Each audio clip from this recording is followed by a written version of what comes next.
বিসমিল্লাহির রহমানির রহিম। শ্রদ্ধেয় ভিউয়ার, আসসালামু আলাইকুম।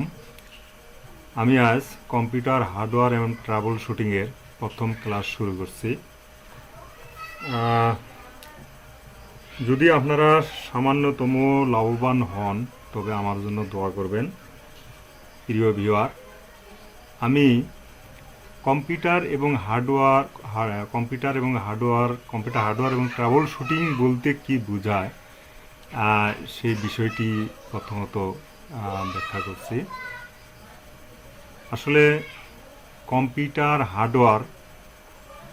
হার্ডওয়্যার হলো কম্পিউটারের যে সমস্ত যন্ত্রপাতিগুলো বা যে যন্ত্রাংশগুলো হাতে স্পর্শ করা যায় এবং ধরা যায়, সেগুলিকেই মূলত হার্ডওয়্যার বলা হয়। তো আমি এখানে একটা লিখিত সংজ্ঞা দিয়েছি, আপনারা এই সংজ্ঞাটা দেখুন। কম্পিউটার হার্ডওয়্যার এবং ট্রাবল শুটিং কাকে বলে? প্রিয় ভিউয়ার, আপনারা স্ক্রিনে দেখতে পাচ্ছেন যে কম্পিউটার হার্ডওয়্যার হলো কম্পিউটারে ব্যবহৃত বিভিন্ন যন্ত্রাংশ, যে যন্ত্রাংশগুলি স্পর্শ করা যায় এবং হাতে ধরা যায়। সম্পূর্ণ কম্পিউটারটি নিজেই একটি হার্ডওয়্যার, যেমন mouse, keyboard, monitor, sound box, hard disk, motherboard ইত্যাদি প্রত্যেকে এক একটি হার্ডওয়্যার বলা হয়। তা হার্ডওয়্যার স্পর্শ করা যাবে, ধরা যাবে, অর্থাৎ আমরা চোখের সামনে যে সমস্ত কম্পিউটারের যন্ত্রাংশ দেখতেছি বা যেগুলি আমরা হাতে লাড়াচাড়া করতে পারতেছি, সেগুলি মূলত হার্ডওয়্যার। আশা করি আপনারা বিষয়টি উপলব্ধি করতে পারছেন। প্রিয় ভিউয়ার, আর একটা কথা আছে এখানে, ট্রাবল শুটিং। আসলে ট্রাবল শব্দটার অর্থ কী? ট্রাবল শব্দটার অর্থ হলো ঝামেলা বা সমস্যা অথবা বিরক্তিকর কোনো কিছু। আর শুট শব্দের অর্থ তো গুলি করা, অর্থাৎ গুলি করা মানে কি? মেরে ফেলা। ট্রাবল যদি সমস্যা হয় আর শুট হলো গুলি করে মেরে ফেলা, তার মানে কি? সমস্যাকে সমাধান করা হচ্ছে। অর্থাৎ এই জন্যই ট্রাবল শুটিংয়ের আবিধানিক অর্থ হলো সমস্যার সমাধান। অর্থাৎ কম্পিউটারের বিভিন্ন সমস্যা বের করে সমাধান সংক্রান্ত বিষয়কেই এক কথায় ট্রাবল শুটিং বলা হয়। আসলে ট্রাবল শুটিং মূলত এখানে একটা শব্দই, যদি আমি আলাদা আলাদা বলছি, কিন্তু এখানে একটি শব্দ হিসেবেই ব্যবহার হয়, যেটাকে আসলে কম্পিউটারের বিভিন্ন ধরনের হার্ডওয়্যার হোক, সফটওয়্যার হোক, সেই সমস্যাগুলো বের করে তার সমাধান করার যে প্রক্রিয়াটা, সেটাকেই বলা হচ্ছে ট্রাবল শুটিং। প্রিয় ভিউয়ার, এর নিচে আপনারা দেখতে পাচ্ছেন যে কম্পিউটার কি। আমি এখানে কম্পিউটারের সংজ্ঞা দিয়েছি, আপনারা স্ক্রিনে দেখতে পাচ্ছেন এবং এগুলো পড়লে অবশ্যই পাবেন যে আপনারা তো জানেন যে কম্পিউট শব্দের অর্থ হলো গণনা করা বা হিসাব করা। এখান থেকে আসলে কম্পিউটার শব্দটা এসেছে, যদিও এটা ল্যাটিন শব্দ ছিল কম্পিউটার। আমি এই কথাটা এখানে লিখি নেই, কম্পিউটার, TARE হবে, কম্পিউটার। এই শব্দ থেকে কম্পিউটার শব্দটি এসেছে। পর্যায়ক্রমে যেহেতু এটা আপনার ইন্টারন্যাশনাল ল্যাঙ্গুয়েজ ইংলিশে বলা আছে, কম্পিউট মানে হলো গণনা করা, কাজেই এইখান থেকে ক্রমান্বয়ে শব্দটা কম্পিউটারে রূপ নিয়েছে। তো আমি এখানে শব্দ সংজ্ঞাটা দিয়েছি, আপনারা দেখতে পাচ্ছেন স্ক্রিনে। যে তা আমি এখানেই মূলত যে কথাটা বলবো, যে ইলেকট্রনিক যন্ত্রটি ইনপুট হিসাবে ডাটা গ্রহণ করে। আমরা কম্পিউটারে যে তথ্য বা বিভিন্ন লেখাগুলো দিই, এগুলি কিন্তু প্রত্যেকটাই এক একটি ডাটা। তারপরে কি প্রসেসিং বা প্রক্রিয়াকরণ করে, অর্থাৎ এইটাকে আমরা যে ফলাফল চাচ্ছি এই জন্য সে প্রক্রিয়াকরণ করে এবং আউটপুট বা ফলাফল প্রদান করে থাকে, তাকেই মূলত কম্পিউটার বলা হয়।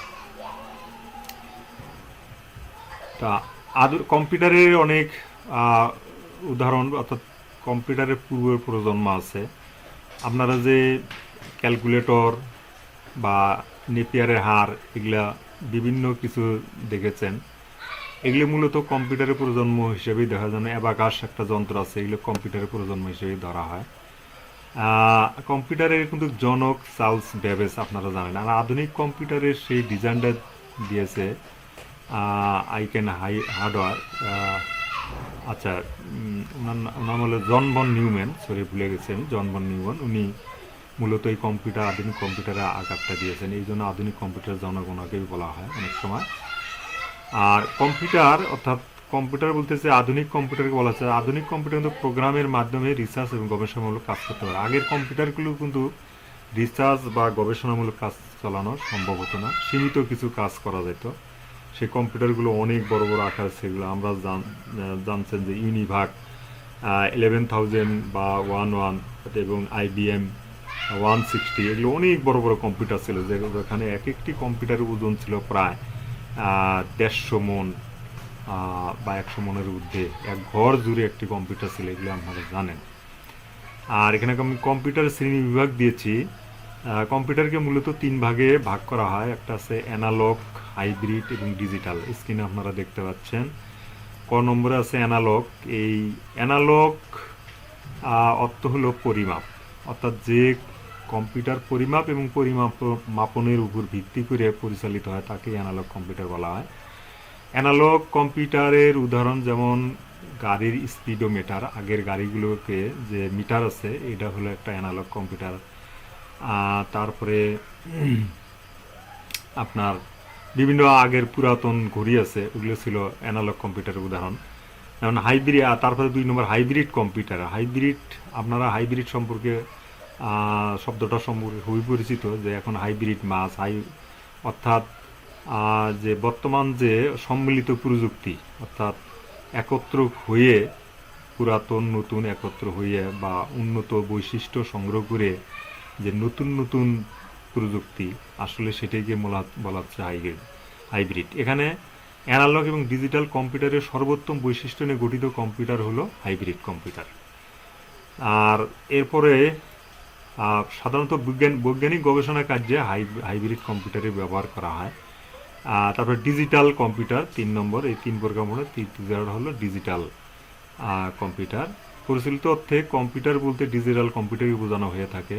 ডিজিট শব্দটি এসেছে ডিজিটাল শব্দ থেকে। আচ্ছা, শব্দের উৎপত্তি। যে কম্পিউটার বাইনারি পদ্ধতিতে, অর্থাৎ 0 এবং 1 এর উপস্থিতির উপর নির্ভর করে প্রসেসিং এর কাজ করে থাকে, তাকেই ডিজিটাল কম্পিউটার বলে। আশা করি আপনারা বুঝতে পারছেন যে বাইনারি পদ্ধতি, অর্থাৎ কম্পিউটারের এখন আপনার আমাদের অক্ষর যেমন বাংলা ইংরেজি অক্ষরগুলো, কম্পিউটার অক্ষরগুলো 0 1। এই ডিজিটাল কম্পিউটার 0 এবং 1 এর উপর ভিত্তি করেই যত সমস্যা, যত কাজ সব করে থাকে।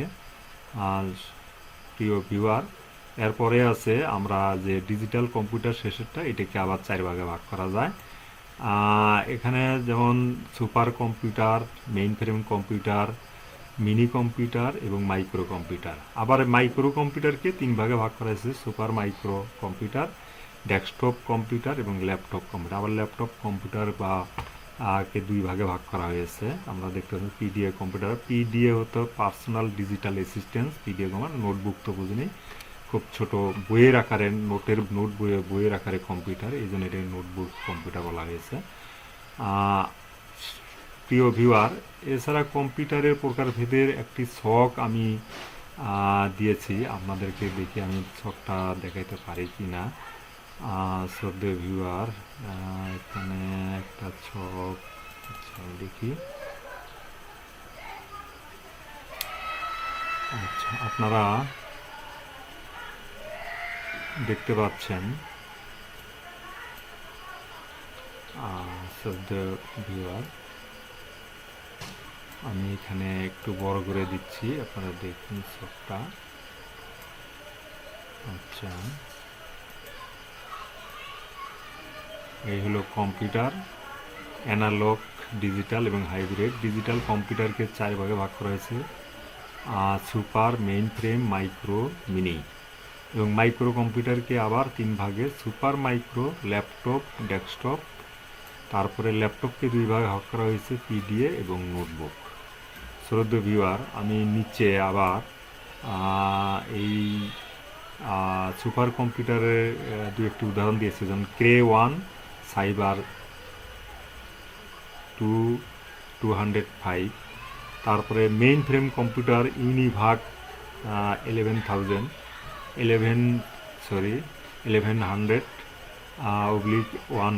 বা IBM 6120। এগুলো অনেক বড় বড় কম্পিউটার, অর্থাৎ এগুলোর মন প্রায় 150 মন বা 100-150 মনের উপরে ঘর জুড়ে এই কম্পিউটারগুলো ছিল। এগুলো সব অনেক বড় বড় কম্পিউটার।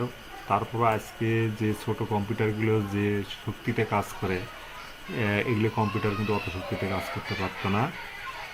তারপর মিনি কম্পিউটার, যেমন এই যে PDP-11 IBM S/34, অর্থাৎ এটা হলো IBM মিনি কম্পিউটার। আর micro computer Apple 64, IBM PC। আমরা যে কম্পিউটার ব্যবহার করতেছি এগুলো সবই প্রায় মাইক্রো কম্পিউটার।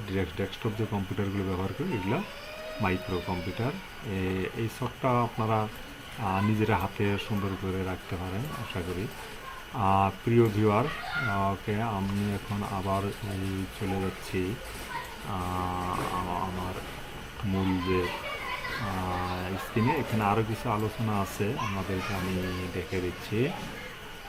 সেটা হলো, আচ্ছা, এরপরে আমি কম্পিউটারের প্রয়োগ ক্ষেত্র অর্থাৎ ব্যবহার বা প্রয়োগ ক্ষেত্র দেখিয়েছি। যে কম্পিউটার ব্যবহার বা প্রয়োগ ক্ষেত্র, এই যে কম্পিউটার দেখেন 1 নম্বর আছে দাপ্তরিক কাজে, 2 নম্বর হলো ব্যাংকিংয়ের ক্ষেত্রে, 3 নম্বর ব্যবসা বাণিজ্যে। দাপ্তরিক কাজে অফিস আদালত এখন কম্পিউটার ছাড়া অচলই বলা যাবে, কারণ দপ্তরে যত লেখালেখি যত কাজ আছে, টাইপরাইটিং থেকে শুরু করে ফটোকপি যা আছে সব কম্পিউটারের মাধ্যমে করা হচ্ছে। ব্যাংকিংয়ের ক্ষেত্রে আপনার ব্যাংকিংয়ের কম্পিউটার ব্যাপক প্রয়োগ জানেন। ব্যবসা বাণিজ্যে এমন কোনো ব্যবসা বাণিজ্য নাই যেখানে কম্পিউটার ব্যবহার হচ্ছে না।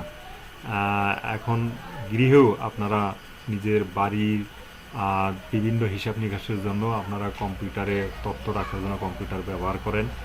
কলকারখানায় কম্পিউটার ব্যবহার হচ্ছে, প্রত্যেক কলকারখানায় কম্পিউটারে আলাদা লোক নিয়োগ দেওয়া হয়েছে প্রকাশনার কাজে। বই পুস্তকের যত আপনার প্রচ্ছদ আছে, নকশা, ডিজাইন, লেখালেখি সব করা হচ্ছে। সংবাদপত্রে কম্পিউটার ছাড়া সংবাদপত্র মোটেও আর প্রিন্ট করা সম্ভব নয়। টেলিকমিউনিকেশনে কম্পিউটার ব্যবহার করা হচ্ছে। চিকিৎসা বিজ্ঞান, মহাকাশ গবেষণা, প্রতিরক্ষার কাজে মহাকাশ গবেষণা, মহাকাশে অনেক কিছুই আছে।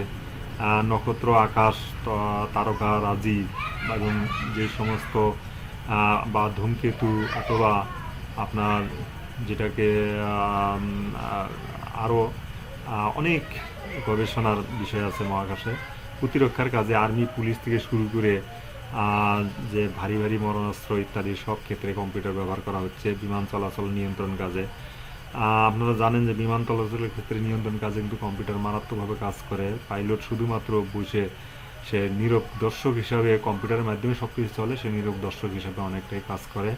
শুধুমাত্র খেয়াল রাখেন কম্পিউটারের দিকে যে কাজ ঠিকমতো চলছে কিনা, বিমান চলছে কিনা। শিক্ষাক্ষেত্রে আপনারা তো অনেক এখানে বলতে পারবেন, যেমন আপনারা শিক্ষার ক্ষেত্রে যেমন শিক্ষক বাতায়ন, তারপরে আপনার মুক্ত শিক্ষা, হ্যাঁ, এগুলো বিভিন্ন ক্ষেত্রে কিন্তু, হ্যাঁ, কিশোর বাতায়ন, নানান ক্ষেত্রে শিক্ষাক্ষেত্রে ব্যবহার হচ্ছে। বই পুস্তক থেকে শুরু করে শিক্ষা সবখানেই এখানে অর্থাৎ কম্পিউটার ব্যবহার হচ্ছে। বিনোদনের কাজে, বিনোদন তো জানেন আপনার সঙ্গীত সংস্কৃতি শুরু করে আপনার ছবি, যত প্রকার বিনোদন আছে মোটামুটি কম্পিউটারে সবই আপনারা দেখতে পান। আবহাওয়ার কাজে কম্পিউটারের মাধ্যমে আবহাওয়ার সমস্ত খবর নেওয়া সম্ভব হচ্ছে। আর দৈনন্দিন যে টিভিতে আবহাওয়া পড়া হয় সেই আবহাওয়ার খবরটা আসলে কম্পিউটারে আসে।